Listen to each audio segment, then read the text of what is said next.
to the 6th annual Storytelling Festival held at PowellsWood Garden in Federal Way, Washington. My hope is that this garden will serve future generations, and I see this as a place, as kind of a green oasis in an urbanizing area. And these green spots, these little green places, are so important for people who kind of get away from their regular home and habitat and come to restore themselves. It's so very nice to be here. If you have a cell phone, don't turn it off. Text somebody and tell them to come. Yeah, tell them to be here. If you have an airplane, turn it off. Yeah. But the airplanes fly over to remind us that this is the real world, and that's the world we've made. So isn't it nice to be back here in the real world, to have some stories, such a lovely, beautiful place. Well, Monty and Diane are so amazing because they've taken a space here that was actually a big dump site and redeemed it. They've not enabled it to survive. They've enabled it to prevail. He would come driving up to kindergarten on Thursday. We'd all go out the door. They'd open the back. We didn't pay a lot of attention to child safety back then. They'd just throw all of us in the back, and we were packed in so tightly we couldn't get hurt. We were just stamped in there like we were all belted in. And then Mrs. Rosemary would ride backwards in the front, sitting on an upside-down milk crate, directing songs. We would sing and sing and sing while we went all over town, the same places over and over again, learning about where we lived and meeting the people who took care of us. Well, it is all about the garden, after all, and the Powells who have developed this wonderful space. I mean, you look around here and it's like fairy flowers. We're not talking just common, ordinary things that we can see at Safeway.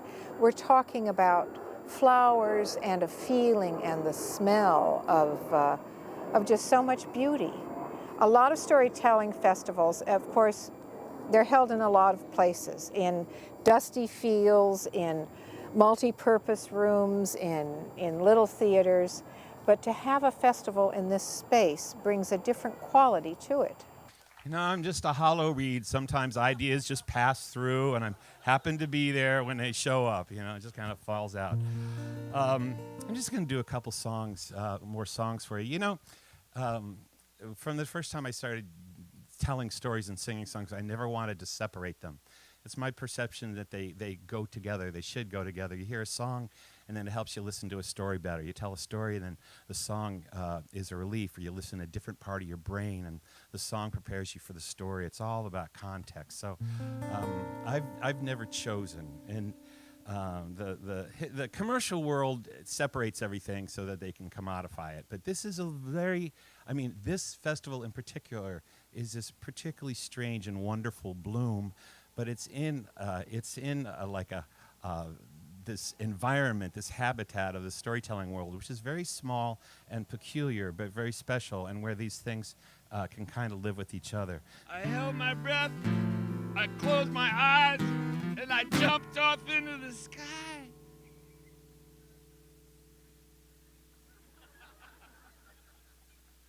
And I was flying above it all, looking down at the aquamarine of the pool, flying like a bird, turning and wheeling like a hawk, like an eagle, like... Wait a minute, I was not a hawk. I was not an eagle. I was not a bird. I was not soaring. I was not flying. I was a child, and I was falling. Ah! So one of the things that a storyteller does, as opposed to somebody who's just keeping a spreadsheet, is they're offering this cognitive aspect, which is like something we're thinking about this story, but it's also about the heart. It's both the head and the heart. The heart is this feeling. There's emotion that comes with the story that doesn't come with facts. And so the story job is kind of meld those, the affective and the cognitive, the heart and the mind. When I first met them at the airport, when I went to visit the intendants. And we were engaged, thank God. We were engaged, and my mother-in-law, Jean, brought my husband-to-be's, my boyfriend's, 3 childhood teddy bears with her to the airport. Now, what's that? I mean, what is that? What kind of operation are we running here? And she said, oh, I knew you'd want your best friends. Gag me. And I looked at him and thought, let's rethink this, right? Let's rethink. And she said, you know how they're named? He said, yes, Mother. Pootie, Wubby, and Boo Bear. Oh, for God's sake. Storytellers are kind of like bees because we are more cooperative than we are individuals, and we like community. And it's true. Sometimes, like a bee, we have to sting, and we know that we die when we do that. Yeah, but that's our job. But sometimes there's no way to awaken, and no way to challenge, and no way to speak truth without stinging. I mean, stories have a ripple effect. You know, it's kind of like dropping a pebble into the water, and that water just goes boom, boom, boom, boom, and you just see it spread out, and you never quite know if it ever stops. It's going until the horizon. And I think that's what storytelling does. Age 20. Dear Diary, I won, and I won, and I won. 4 gold medals in the Olympics. Rome, Italy.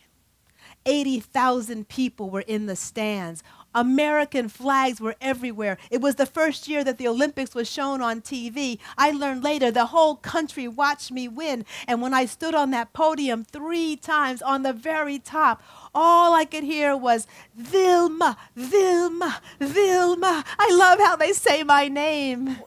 When we tell a story, it's not just necessarily the listener that hears it. It goes on and on and on to the next generation of listeners or someone you're talking to. Who knows what a chancla is? So it's the Cuban switch, but it's a chancla. It is perpetually on the foot of your abuela, your grandmother. My grandmother wears special house slippers when she's in the kitchen cooking because she doesn't want to dirty up the kitchen.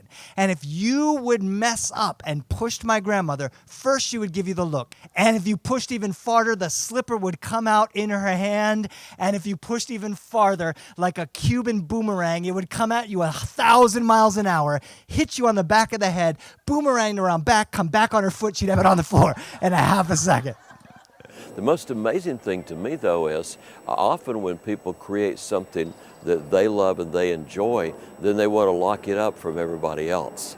And they're exactly the opposite, because what they really want is for people to come and enjoy the gardens. And they don't worry about people wearing the grass down. They don't worry about some little kid picking a flower. No, it's to be for care, for enjoyment. And it's very restorative to the people who come. You come in here and all of a sudden you disappear. In about 10 yards, you're in a different world. You come right off Dash Point Road and the whole world disappears. And they've enabled that to happen. It's a great gift. And before we do anything else, one last time to thank Monty and Diane Powell. Come on.